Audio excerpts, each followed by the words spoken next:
सर्वप्रथम माँ सरस्वती को मेरा कोटि प्रणाम। Welcome to my YouTube channel prompting teacher.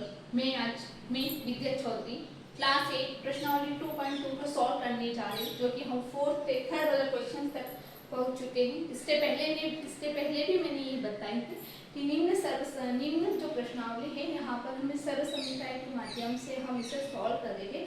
सर्व समीकरण में 2 या 3 ही इम्पोर्टेंट है, जो कि पूरा आपको याद रखना है। अगर आप 2 या 3 सर्व समीकरण याद रखते हैं तो ये जो प्रश्नावली है आपको सॉल्व करने में आसानी होगी। मैं यहाँ पर सर्व समीकरण के माध्यम से आपको अवज्य गुणनखंड, छोटे छोटे टिप्स और बहुत सारी चीजें जो कि आप लिखते समय ध्यान रखिएगा, तो आपके जो मार्क्स है वो पूरे में से पूरे प्राप्त हो गया। और बहुत ही स्पष्ट रूप से मैं पूरी विधि बताऊंगी।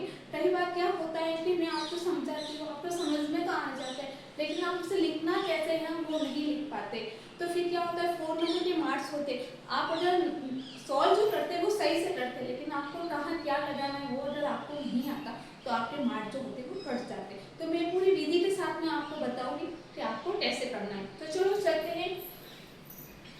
हमारा जो क्वेश्चन है x4 - y + z, इसे एक बार वापस आपको इसे लिख देना है x4 y + z4। इस तरह हमने आपने इसे लिख दिया। फिर हमें क्या करना है, इसे सरल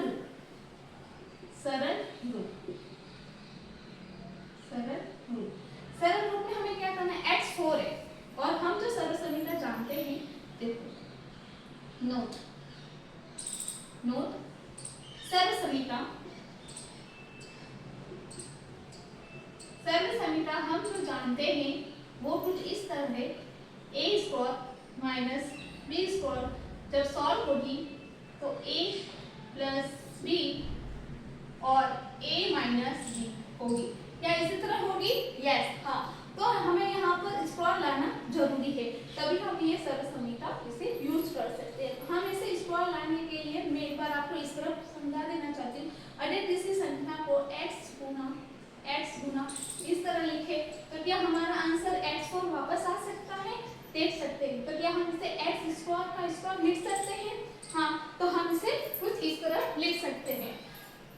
इसका हमें सरल रूप बनाना होगा जिससे कि हमें x² प्राप्त हो। तो हमने यहाँ पर सरल रूप बनाया x² का स्क्वायर माइनस y + z² और ये स्क्वायर। क्या हमें ये वाली राशि प्राप्त हो रही है जिस तरह सर्व समीकरण में बताई गई है?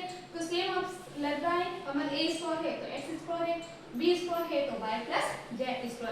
अभी हमें क्या करना है, स्पष्ट रूप से आपको बताओगे, आपको भी कुछ इस तरह ही लिखना है। a हमें प्राप्त क्या हुआ, a हमारा जो है वो x² और b जो हमारे पास है, b हमारे पास है y + z²। b हमारे पास जो प्राप्त हुआ है वो वाली राशि कुछ इस तरह है। तो बस यहाँ पर a की जगह पर ये लिखना है और b की जगह पर।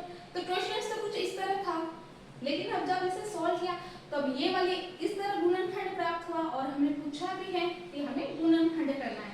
तो बस a + b है तो यहाँ लिखो सर्व समीकरण अनुसार मान रखने पर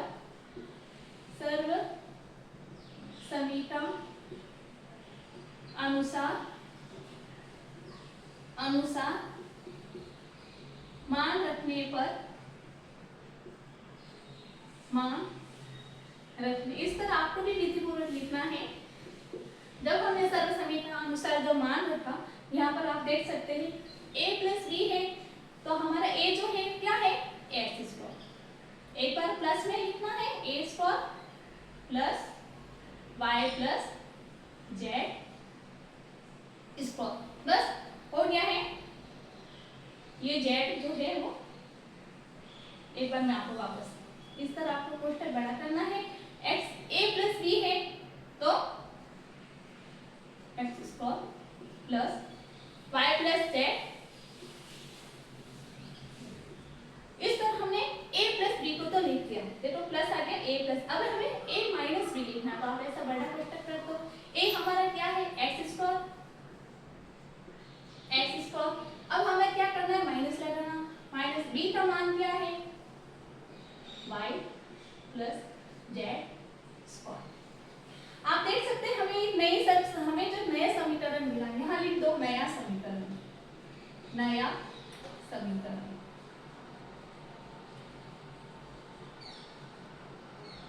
नया समीकरण, तो ये भी यहाँ पर जो है नया समीकरण में हमें लिखना है जहां ए हमें जो प्राप्त हुआ है, ए हमें प्राप्त किया हुआ है x। इस बार हमारा देखो x स्क्वायर, और तो a क्या था, a बराबर हमारा रहा ये x और b बराबर हमारा रहा y प्लस जेड। तो ये तो जो राशि है वो ठीक इसी तरह लाएगी, इसे हम हल करना है।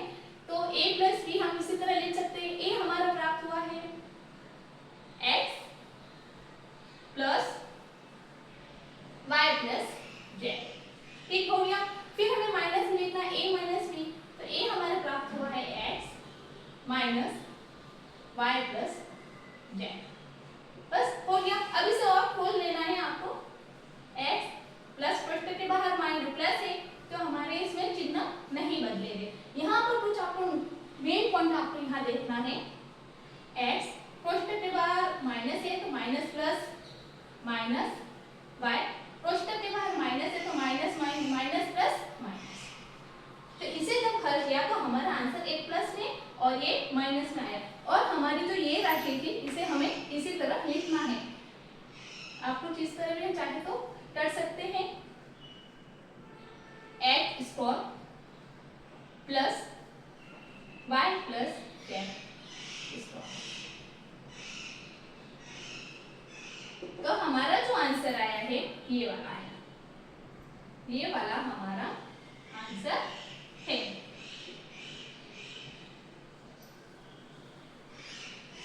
इस तरह हमारे ये हमें राशि प्राप्त हुई। तो आपको सरल रूप लिखना है, सरल रूप हमने यहाँ पर ये जो था यहाँ पर लिख देते हैं,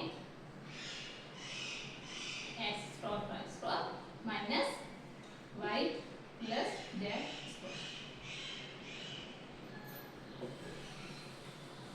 तो आपको ये विधि कैसी लग रही है? जिस तरह मैंने यहाँ पर लिखा है नया समीकरण को यूज करते आप हूबहू इस तरह याद कर लीजिए, आप हूबहू इस तरह याद कर दीजिए।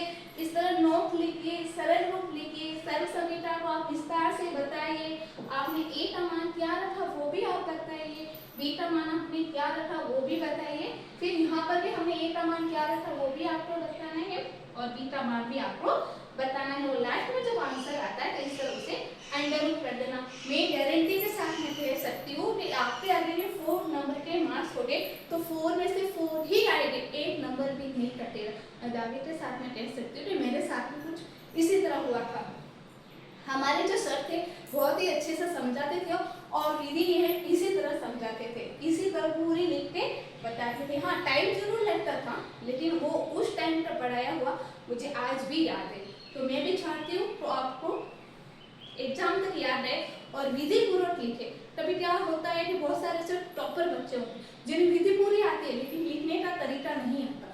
तो मैं इस विधि के माध्यम से आपको समझाना चाहती हूँ कि आप पूरी तरह से लिखें और पूरे में से पूरे नंबर प्राप्त करें। इसी आशा के साथ में कि आपके नंबर बहुत ही अच्छे आएंगे। मिलते हैं अगले वीडियो में, तब तक वंदे मातरम।